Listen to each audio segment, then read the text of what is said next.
माँ का आखिरी खत। रात के 1 बज चुके थे।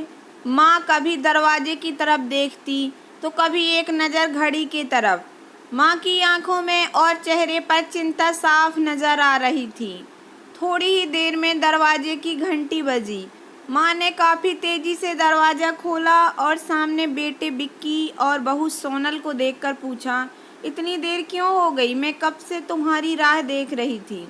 माँ, मैं अब छोटा नहीं हूँ, तुम मेरी चिंता मत किया करो। बिक्की घर के अंदर प्रवेश करते हुए बोला, बेटा कितना भी बड़ा हो जाए माँ के लिए छोटा ही रहता है। चलो छोड़ो, हाथ पैर धो लो, मैं तुम्हारे लिए खाना लगा देती हूँ। माँ ने दरवाज़ा बंद करते हुए कहा, माँ जी हम बाहर खाना खाकर आए हैं, आप खा लीजिए, हम सोने जा रहे हैं। बहू सोनल ने कहा, लेकिन मैंने तो तुम लोगों की पसंद की खीर बनाई है, आओ थोड़ी थोड़ी खा ले। माँ, तुझे एक बार में समझ नहीं आता क्या? तेरी बहू ने कहा ना, हम बाहर से खाना खा कर आए हैं, क्यों परेशान करती है? जा तू खीर खा ले और सो जा, और हमें भी शांति से सोने दे। माँ अकेले खीर खा सकती थी और उसे बिना खाए नींद कैसे आ सकती थी, क्योंकि बेटे के इंतज़ार में उसने भी कुछ नहीं खाया था। वह किचन में गई और एक गिलास पानी पिया और अपने रूम में चली गई। सुबह 11 बजे बिक्की की आंखें खुली। बाजू में सोनल अभी भी सो रही थी।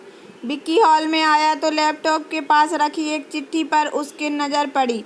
यह चिट्ठी किसकी हो सकती है? यह देखने के लिए उसने चिट्ठी खोलकर पढ़ना शुरू किया। मेरे लाल, तू सोच रहा होगा कि एक ही घर में रहते हुए ये चिट्ठी क्यों? मैं तुझे बोलकर भी बात बता सकती थी।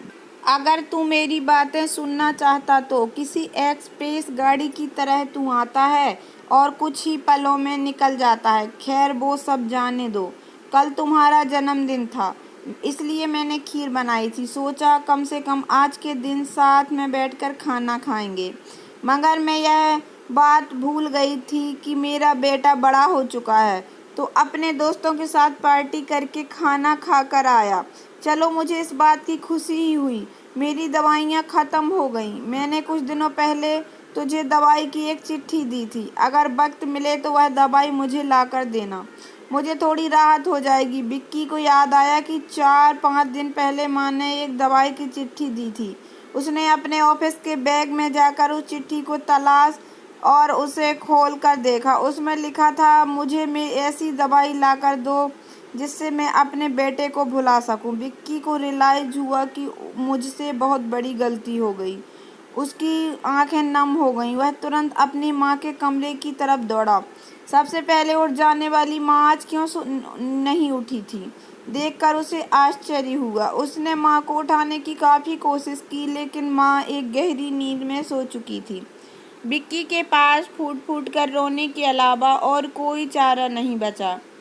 दोस्तों, यह कहने की ज़रूरत नहीं है कि माँ बाप जीवन में कितने मूल्यवान हैं।